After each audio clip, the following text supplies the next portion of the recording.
So ayun na mga kakulot, nagkita na po si Senator Risa Hontiveros at si Pastor Quiboloy. Ito nang inaabangan ng buong Pilipinas ang pagharap ng dalawa. At ito na, si Quiboloy, puro deny. At meron naman favorite line ng mga guilty. I invoke my right. So ito ng video, panoorin nyo na. Huwag na kalimutan mag-like, share, and subscribe. Maganda to. Kahit konting clips pa lang to, may kita nyo na, nag-guilty agad ang taong itong si Pastor. Pakinggan nyo na. Gisahin muna, Senator Risa. Mga partners, yung ibig sabihin ng partners, yung hindi pa membro, pero covenant partner na sila, mga more or less 7 million. So kasama, so miyembro plus covenant partners, mga 7 million sa inyong pagkabilang. Okay, sa mga follow-up question ko po, dun sa mga testimonya na ng mga victim survivors, sinexually abuse nyo ba ang mga babae at mga menor de edad? At ginamit nyo ba ang relihiyon para i-sexually abuse sila? Wala pong katotohanan yung kanilang mga sinabi. Kung meron po silang mga charges na criminal laban sa akin, malaya po silang mag-file ng kaso at doon ko haharapin at sasagutin sa tamang forum sa korte ng ating lupa, tulad ng kinakaharap namin ngayon. And actually, on that matter and for the record, may at least isa sa victim survivors na dati nang naghain ng kaso sa inyo dun sa Davao, kaya lang dinismiss. Kaya inappeal nila sa Department of Justice. Yun naman pong mga testimonya ni na Ms. Valdewesa at ni Julia, tinatanggi nyo ba ang mga testimonyang iyon? Tinatanggi ko po. Wala pong mga katotohanan yung kanilang mga sinasabi, kundi sa aking paningin ay kabaligtaran. Ngunit hinahamon ko po silang mag-file ng kaso sapagkat ito ay mga kriminal na mga allegations. At ito ay para maging fair, ay maghain po sila ng mag-file sila ng kaso laban sa akin o kanino mang kanilang gustong mag-file laban sa mga kingdom na leaders or members, because we are under the law of the Republic. Tulad po kay Masayon, yung kanyang sinabi. Pastor, i-interrupt ko muna kayo doon dahil tinatanong ko muna yung mga testimonya ni na Ms. Valdewesa at ni Julia. Sorry po. Pinalimos nyo po ba yung mga bata para i-sustain ang operasyon ng KOJC at para tustusan ang inyong lifestyle? Wala po kaming mga palisiya na magpalimos ang bata. Pero walang polisiya man, pinalimos nyo ba sila? Hindi po. Wala pong katotohanan yun. Okay. Yung mga adults po, pinalimos nyo ba sila or pinayagan nyo ba silang maglimos para sa operasyon at lifestyle ng KOJC? Wala pong polisiyang ganon ang kingdom na magpalimos. Wala mang polisiya pero pinalimos nyo ba sila, yung mga adults? Hindi po. Wala pong katotohanan yun. Alright. Pinayagan nyo ba yung pang-aabuso at pag-torture sa mga miyembro nyo? Halimbawa yung parusang dry fast? Hindi rin po polisiya ng kingdom ang batas ng pagparusa ng tao ay ipapasting para mamatay. Napansin ko po, lagi kayong nagre-refer sa polisiya, pero ang tinatanong ko po ay yung practice. So, pinaabuso nyo ba, pinatorture nyo ba yung mga miyembro nyo? Pinapa-dry fast nyo ba sila? Sa freedom of religion po natin, meron tayong separation of church and state. At tulad ng sinabi ko, yung fasting ay voluntary kung tatanggapin mo. Hindi po ipinipilit. Alright. Kayo ba yung nakaisip nung modus na piliting magpakasal yung mga miyembro nyo na hindi naman magkarelasyon para manatili sila sa ibang bansa? Sino pong nakaisip nun, nung modus na yon? Because this is under the investigation already, I invoke my right to remain silent on this issue. All right. Quickly lang po kay Ate Gingging, yung dry fast po ba, voluntary ba ito? No, for sure. No. All right. Salamat po. It was an instruction. Instruction. So, hindi siya voluntaryo, instruction or utos siya. Alright. Salamat po. Mr. Kibuloy, boses nyo ba yung nasa audio file kanina, yung binabantaan mo yung si Stephanie o si Pane? Kailangan po i-authenticate kasi ngayon malakas ang AI.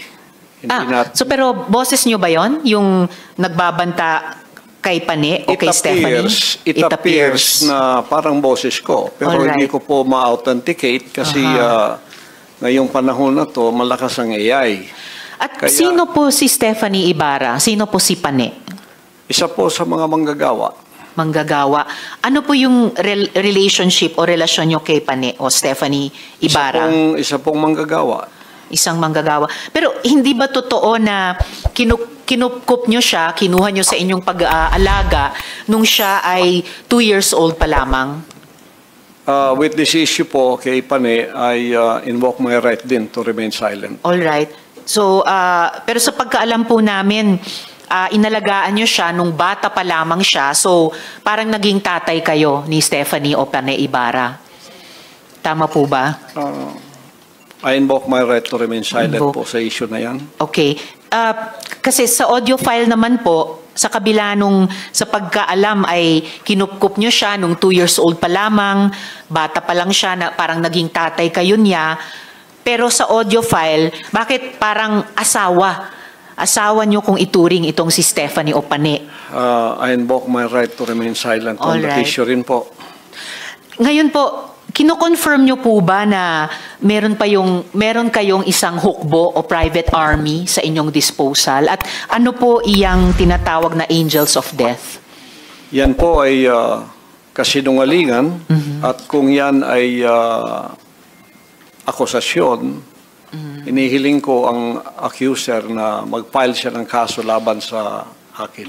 Okay. So, sinasabi nyo kasinungalingan yung isang hukbo na nasa inyong disposal. Opo. Pero ano naman po yung angels of death? Hindi ko po, imbento po nila yan eh. Imbento lamang. Ano ang, kanina po kasi sinabi po ni Sir Edward na yung, ano ba ito? Yung, saan na ba yung notes ko? Teka ha. Okay, Edward. Yung 2nd Metro Davao Signal Battalion ay may kaugnayan sa Task Force Davao. So, ano ang ugnayan kung mayroon ng Angels of Death dun sa DDS o Duterte Death Squad naman? Wala po akong personal knowledge niyan, so I Walang invoke personal my knowledge. right to remain silent on that issue also. All right. Tapos, pwede nyo bang ibahagi sa amin, mula sa perspektiba nyo, yung detalye ng law enforcement kung papaano nakuha nila ang kustodiya sa inyo? Pakiulit po. Mula sa inyong pananaw at karanasan, paano pong nakustodiya kayo sa kamay ng gobyerno, ng ating law enforcement With agencies? that issue po, I also invoke my right to remain silent. All right. Sige. Bago po ako dumako naman kina General Torre, meron po akong IFA-flash dito po sa ating monitor. Panoorin natin lahat, pati ninyo, Mr. Kibuloy.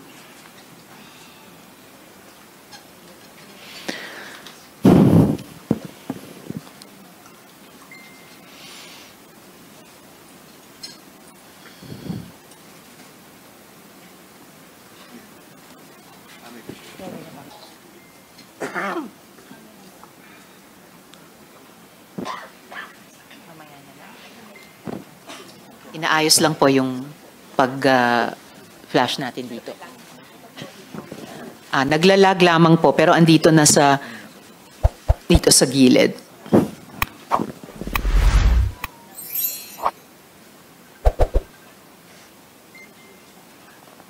Meron pa lang ako nakikitang pamagat ng event na closing ceremony.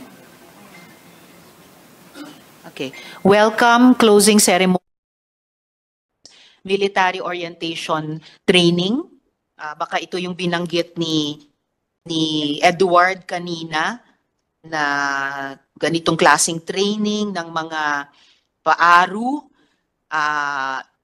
na nasa 2nd Metro Davao Signal Battalion na may kinalaman sa Task Force Davao, yung paaru sa ilalim ng 11 RCDG or yung 1105th Community Defense Center. Okay. Edward, alam nyo ba itong closing ceremonies ng military orientation training na to? Madam Chair, una sa lahat, yung correct ko lang po yung TF Davao, separate po yun, iba yun. Opo. Unang training po yun ng batch ng worker. Okay. Pero lately, naging pumasok na sila sa Paaro. Yun na yung national. Separate po yung Task Force Davao sa Paaro. Yung Paaro nag-start 2015 po, Second Signal Battalion. Diyan po yung mga lately na yan ng mga batch ng mga ng mga training po. Kasi hindi lang naman sa aming batch 2015 yung may training Every year nag-help po ng training. Kung mapapansin niyo po, pagkakaalam ko hindi pa Brigadier General po si Buloy nung time na yan, nung time namin. Parang bago lang ata yan naging Brigadier General sa reserve unit. Yes, na nakikita natin sa litrato na natakpan lang ng pagbilog sa kanila pero BGen, Pastor Apollo C, and I suppose Kiboloy. Apo. Pwede nyo bang i-confirm ito, Mr. Kiboloy?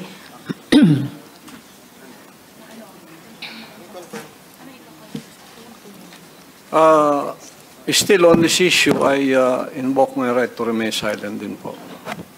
Okay.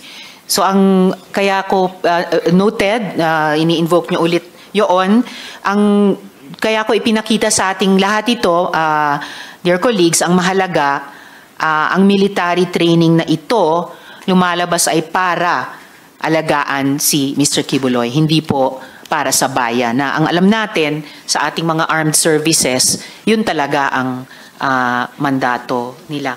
So, Mr. Kibuloy, ginagalang po ng komite namin yung constitutional rights ninyo.